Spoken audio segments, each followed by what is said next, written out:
Bonjour à tous, bienvenue à cette troisième session de cette première semaine de CFM at Home. Alors pour cette troisième session, on va travailler une fois de plus avec le format EMOM, donc une minute de travail, un maximum de répétitions dans la minute. Et lorsque c'est fait, on attend la minute suivante pour travailler. L'EMOM aujourd'hui va comporter deux mouvements, les push-ups, pompage classique, et les facing wall handstand hold. Donc je me place face à un mur, sur les mains, et j'attends en position de handstand. Donc, le format aujourd'hui est un petit peu différent parce qu'il va dépendre de votre capacité, de votre résistance musculaire. Donc, c'est un EMOM jusqu'à l'échec. La première minute, donc les minutes impaires, 1, 3, etc., vous allez réaliser des push-ups. Vous commencez par faire 10 push-ups la première minute. Lorsque c'est fait, on attend. Minute suivante, vous tenez 20 secondes en facing wall handstand hold. Donc, je me place face au mur. Plus je suis à l'aise avec le mouvement, plus je me place près du mur et je tiens 20 secondes. Lorsque c'est fait, je récupère la minute d'après. Et là, je recommence les pompages. Et les pompages, à chaque tour, on rajoute 2 reps. Donc, deuxième passage de pompage, 12 push-ups. Si j'ai réussi à les faire en moins d'une minute, je continue les mômes. Troisième tour, 14 et ainsi de suite.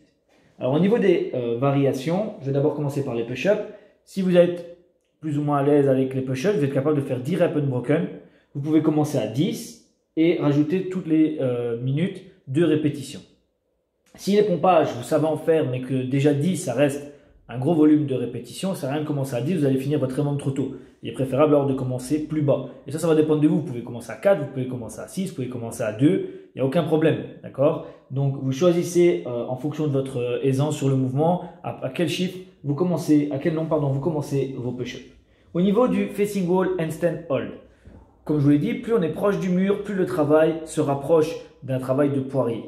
L'objectif, c'est vraiment d'avoir les mains au sol, de bien pousser ses épaules et de n'avoir en contact avec le mur que ses orteils. Essayez de ne pas coller vos cuisses contre le mur et de légèrement surélever vos fesses pour ne pas creuser le dos.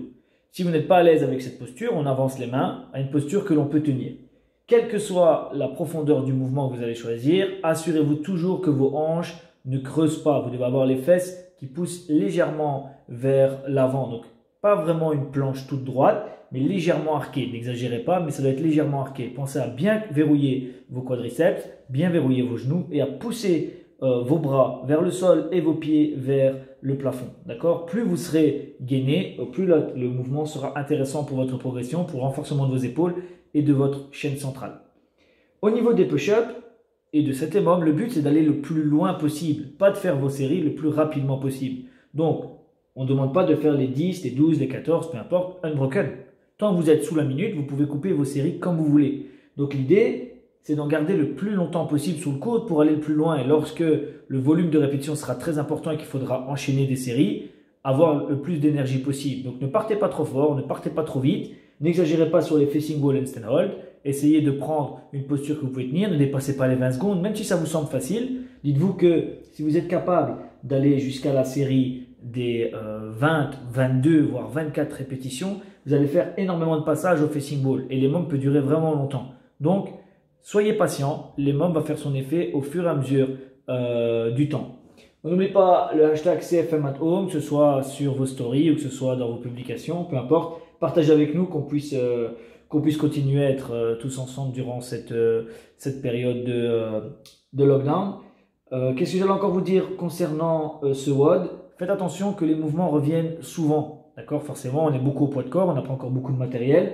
Donc, vous allez avoir des grosses fatigues et des mouvements qui deviennent assez répétitifs. Pensez quand même à bien vous étirer, à bien vous échauffer, à prendre le temps articulairement de vous préparer. Et si vous sentez que la fatigue s'installe sur l'un ou l'autre mouvement parce que vous les avez répétés, prenez une autre session avant de démarrer celle-ci. Vous n'êtes pas obligé de les faire dans l'ordre. C'est pour ça qu'on vous a programmé des sessions et vous choisissez en fonction de votre état de forme et surtout du temps que vous avez à allouer à ça. Le but, c'est pas de vous flinguer après une semaine. C'est que vous soyez capable de continuer à bouger, moins fort évidemment en question est à la salle parce qu'il manque du matériel, mais de bouger et de rester actif.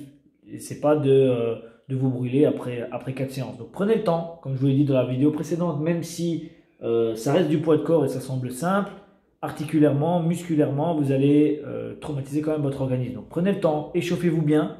N'hésitez pas à aller voir toutes les vidéos qu'on vous a postées dans le document et essayez de partir le plus mobile possible, le plus chaud possible sur n'importe quel WOD que vous commencez.